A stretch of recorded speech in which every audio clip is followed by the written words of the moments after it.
simple cycle that happens on whatever platform you're interacting with. So this section, we're going to focus on achieving a couple of things. You're going to build also your first Django project, and the tasks will include: we'll create a safe space for our code, we install Django, we start our first project, and we run our server. It might seem like a bit of steps, like a lot of steps, but I am here to guide you through each and every one of the process. And if you get stuck at any point, remember that it's normal to ask for help. Let's get into it. What is a virtual environment? So I'll give you a simple scenario or example. The virtual environment can be likened to a lunchbox.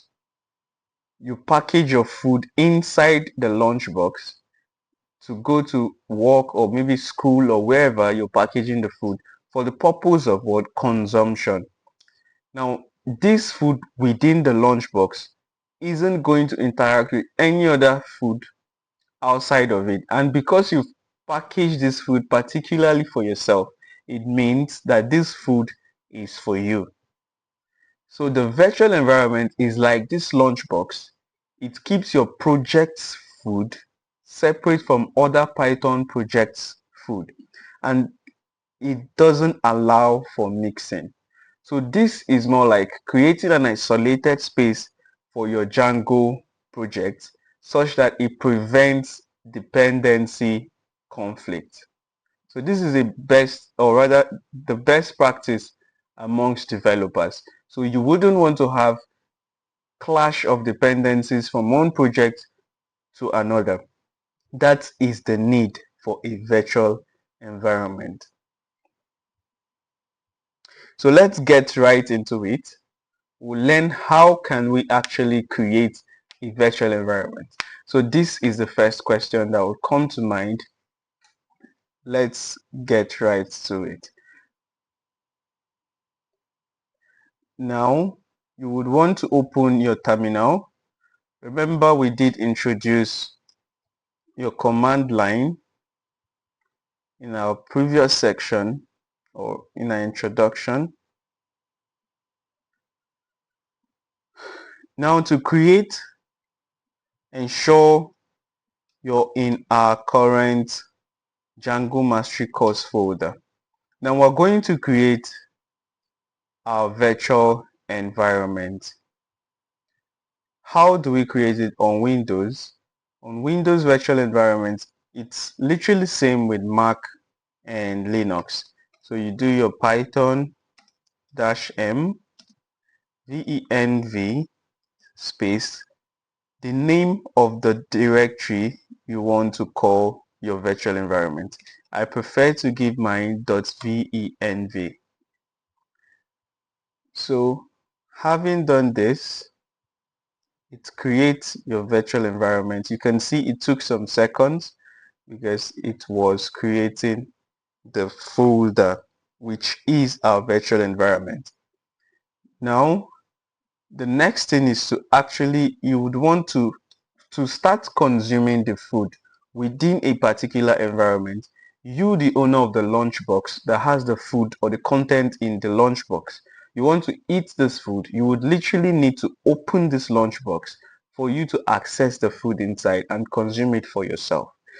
Same scenario plays out here, that you need to activate this virtual environment to be able to utilize it within the project folder. To do that, to activate it on Windows, you do the name of the folder of which we did venv.venv /scripts, then activate. You can see that this appears next to my path or next to my pwd to show that my virtual environment has been activated. If you use a Linux to activate your virtual environment, you actually need to use source venv or .venv depending on the name /bin/activate. Right. So let's open this project on our PyCharm.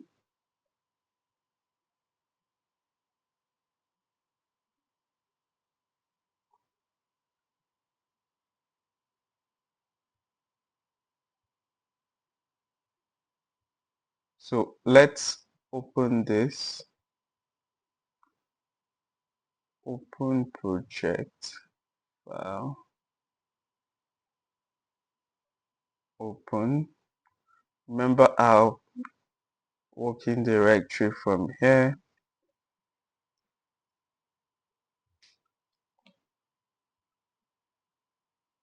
So we select and open. We want to close this. So you can see that in that folder, when you do your ls, you can see that it has created in it this. So here you see your .venv, which is the virtual environment folder that we've created, and this assures you that you've created your virtual environment. Also, subsequently, we would want to utilize the PyCharm within the PyCharm command line, as this grants us a lot of flexibility.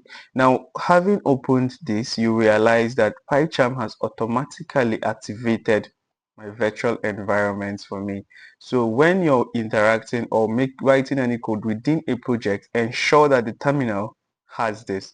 And for some reason, if yours wasn't automatically activated, this is how to get it activated. You go to your settings here,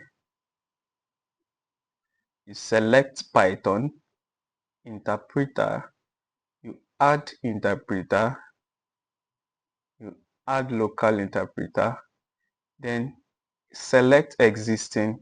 You get the exact part of this venv. You can see it's selected in my case. Then inside venv, you go inside your scripts folder, which is inside the .venv, and you select the Python application inside there. So this tells PyCharm that this is the virtual environment this project is configured with.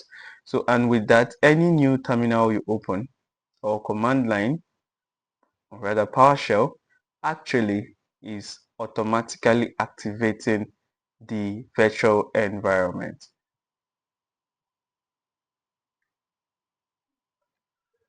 Right. So do have a short break and take this quiz. See you right back.